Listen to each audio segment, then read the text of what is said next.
Hey there, all you philosophy fans out there, ready to really get those brain cells firing. We're diving into some seriously mind-bending stuff today. The brain in a vat problem. It's a classic. It is. But we're going beyond just the usual skeptical questions like, how do we know anything for sure? We're exploring a fascinating solution, content externalism. It's like a philosophical escape hatch from that vat.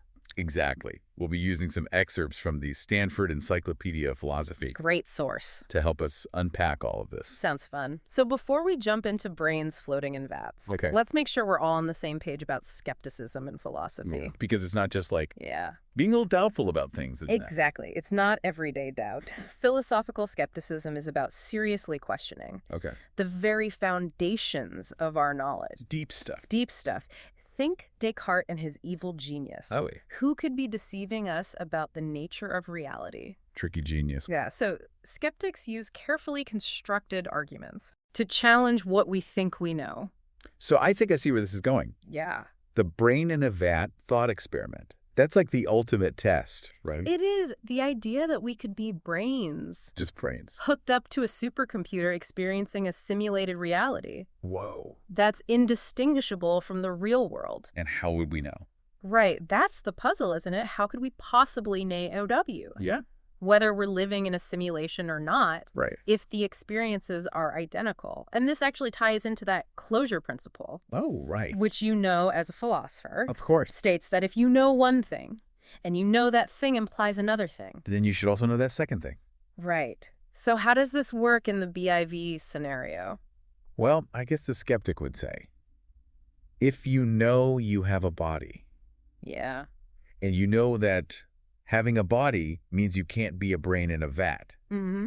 then you should know you're not a brain in a vat. But the Yeah. experiences are so convincing, Right. you can't actually be certain about the body part. So you can't really be certain of anything. Exactly. The BIV thought experiment exploits this potential gap. Gap in our knowledge. Yeah, and our knowledge, it challenges our ability to be certain about seemingly basic things. Like having a body. Like having a physical body, that's right. Okay.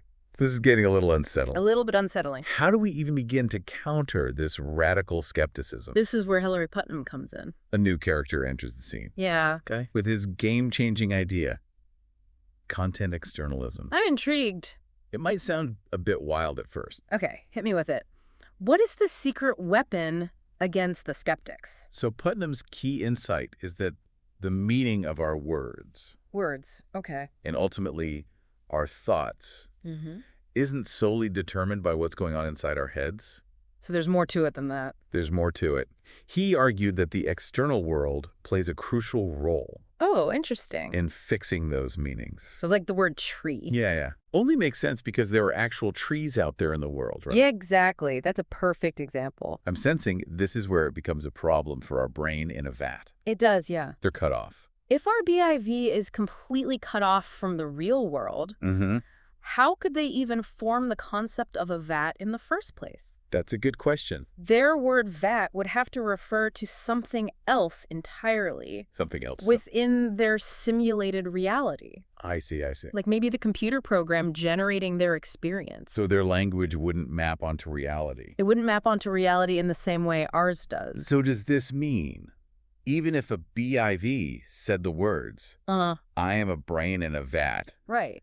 it wouldn't actually mean what we understand it to mean Exactly. They might be referring to something completely different within their world? within their simulated world. Right. Yeah. Their vat might be our computer program. Okay, so it's not just that a BIV couldn't know they're in a vat, Yeah. but they couldn't even think the thought, I am a brain in a vat, in a way that actually corresponds to reality. That's the crux of Putnam's counter-argument to the skeptic. That's wild. So Putnam is saying that to even have that thought, Yes. you need a connection. You need a causal connection to the real world. And a BIV just wouldn't have that. They wouldn't have that connection, no. So the skeptic's attempt to cast doubt on the external world Yeah. is actually undermining itself. Interesting. To even make that argument, Yeah. they have to rely on concepts. Yeah. That wouldn't even be possible if we were all just brains in vats. Right. That's a pretty ingenious maneuver. It's pretty clever. But this can't be the end of the story. Oh, there's more. Right. You're right. It's not the end. Putnam's argument, it was groundbreaking, but it definitely sparked a lot of debate. I bet it did. Oh, yeah. A lot of discussion among philosophers.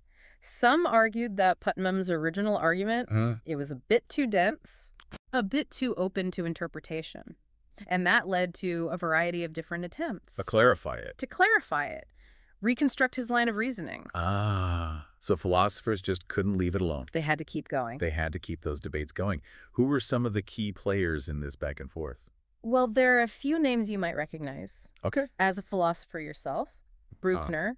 Okay. And, right, they offered their own, interpretations, refinements of Putnam's argument. So they were kind of building on it. Building on it, highlighting certain nuances, potential pitfalls. I see. So what were some of the sticking points? Okay, yeah. Or disagreements that kind of emerged from these different takes? Well, a lot of the discussion centered around something called disquotation. Disquotation, okay. Which sounds a lot more complicated than it really is. Hopefully it is. It is. It's basically the principle that allows us to move between talking about a sentence and talking about what that sentence refers to in the world. I think I'm following. But applying that to the BIV scenario gets a bit tricky. I can see how that would be a problem because we've already said that. Yeah. A BIV's words. Yeah. They wouldn't be referring to the same things our words do. Right. Their tree. That might be our computer code. That's it. And some philosophers argued that using disquotation in this context could lead to some problems. Like what kinds of problems? Like circular reasoning. Oh, no. Even begging the question. For example, okay. One reconstruction of Putnam's argument. Okay. It relies on this idea that if you are a BIV, your sentence, I am a BIV, would have a different, a non-disquotational meaning. Okay. But critics pointed out that to even make sense of that statement, you already have to assume that you're not a BIV. That makes sense. And that you're speaking, normal English. It's like me saying, if I were speaking French, I wouldn't be speaking English. Exactly. It's true. Yeah. But it doesn't really tell us anything useful about whether I'm actually speaking French or not. It doesn't help us at all. So while disquotation can be useful in philosophy, applying it to the BIV scenario, it raised some concerns about logical consistency and whether it was really supporting Putnam's original point. So that's one line of criticism. Right. Were there other attempts? There were other attempts. To strengthen Putnam's argument. To strengthen, to defend Putnam's argument against these challenges. Okay, tell me about those. Absolutely. So some philosophers turn to the concept of self-knowledge. Self-knowledge. As a way to bolster Putnam's argument. Okay. So they argued that we have a special kind of direct access to our own thoughts. Okay. Even if those thoughts involve these externalist concepts that we've been talking about. So it's like we just know what we're thinking. Yeah. Even if what we're thinking about depends on things outside of our minds. You got it. Like a built-in intuition. A built-in intuition. One philosopher, Warfield, okay. He argued that if you can genuinely think the thought, water is wet, you must not be a BIV, trapped in a simulation. Because to even have the concept of water in the first place requires a connection to real external water. That's interesting. It's an interesting approach. But I'm sure there are counter-arguments to this as well. Philosophy rarely gives us easy answers. You're right to be skeptical. Yeah. This line of reasoning, it bumps up against another tricky concept known as content compatibilism. Content compatible. It's a mouthful. It is. But it's the idea that our direct access to our thoughts can coexist with this externalist view of meaning. Okay. Break this down for me. What's the problem here? Okay. So if we have this special infallible access to all our thoughts. And if the meaning of some of those thoughts depends on things existing in the external world, it seems like we could deduce the existence of those external things just by thinking about them. Wait a minute. Yeah? Are you saying just by thinking about a tree, I could somehow prove that a tree actually exists? That's the worry. That sounds a little too good to be true. Right. Imagine thinking unicorns are magical creatures. Now, if we have this direct access to that thought, and if the meaning of unicorn, it depends on unicorns actually existing, then we could just conclude that unicorns exist just by thinking about them. Okay, yeah, that's where I get off the train. My thoughts are not quite that powerful. That's where it gets a little absurd. So this raises doubts about whether we can have this special direct access to thoughts with this externalist content, which weakens the attempts to use self-knowledge to defend Putnam. I see. So where does that leave us? Yeah. After all of that, where are we? In the grand scheme of things, is Putnam's whole argument against BIV skepticism, is it in jeopardy? Is it over? Not necessarily. There's another interesting line of reasoning that emerges from Putnam's insights. Okay. It might just turn the tables on the skeptic once and for all. Okay, I'm ready for this. It involves showing how the skeptic's own argument relies on assumptions that contradict their own position. They contradict themselves. Yeah. You were saying something about the skeptic's argument contradicting itself. Right. It all goes back to that classic skeptical argument, the one using the closure principle. To challenge our knowledge of the external world. Exactly. So the skeptic says, if you know you have a body, and you know having a body means you can't be a BIV, then you should know you're not a BIV. Right. But because the experiences are the same, identical, we can't actually be certain about having a body. And that's supposed to undermine our knowledge of everything. Of the external world. Right. Okay, but here's the thing. That argument, it relies on you. Me. The person considering the skeptical scenario, understanding the concept of a BIV in the first place. Right. To even formulate the argument, the skeptic has to assume you have that concept. Okay, I see where you're going with this. Yeah. You can't really know something without having the concept of it. Exactly. So to even make the argument, to get it off the ground, they have to presume you can grasp the idea of a brain in a vat. Right. But here's the problem. That's big, but according to Putnam and his causal constraint, a real BIV couldn't possibly have that concept. They couldn't. No, their BV word would refer to something else. Something else? Entirely. Within their simulated reality. Right.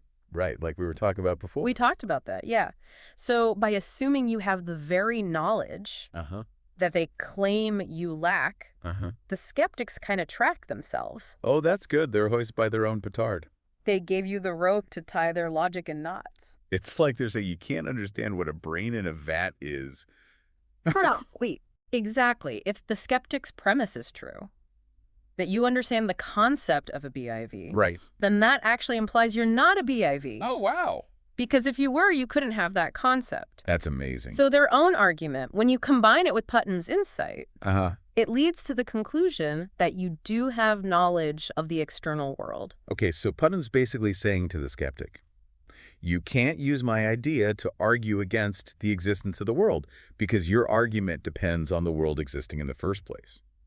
That's a great way to put it. It doesn't necessarily prove... The absolute certainty. Yeah, with absolute certainty that we're not BIVs right now. But it shows that their argument is flawed. It's inherently flawed. There's a contradiction right at the heart of their position. I'm starting to see how Putnam really changed the whole conversation about skepticism. He shifted it. It's not about proving that we're not brains in vats. No.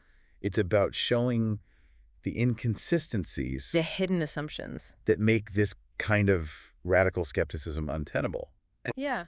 It's about highlighting how connected everything is. Our language, our thoughts. The world around us. Content externalism shows how deeply our thinking is tied to our interactions with the real world. In a way that the skeptic can't really explain. This has been a really mind-blowing deep dive.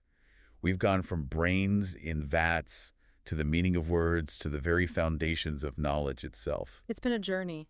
It really has. I think I need to go sit under a real external tree now. That sounds like a good idea. To process all of this. And maybe while you're sitting there, you can think about this. Okay. Even if we accept that our concepts are grounded in the external world. Right. Could there be purely internal thoughts? Internal thoughts. That don't require any corresponding reality. Oh, like could our BIV still have a thought that's functionally equivalent to water is wet? Exactly. Even though there's no real water. Even though there's no H2O in their world. In their worlds. That's a really good one. That'll keep me thinking. It's a real puzzle. And it reminds us that philosophy is never really finished. There's always more to discover. More for debate. And that's what makes it so fascinating. Thanks for joining us on this deep dive into content externalism and skepticism. It's been a pleasure. Until next time, keep those philosophical gears turning.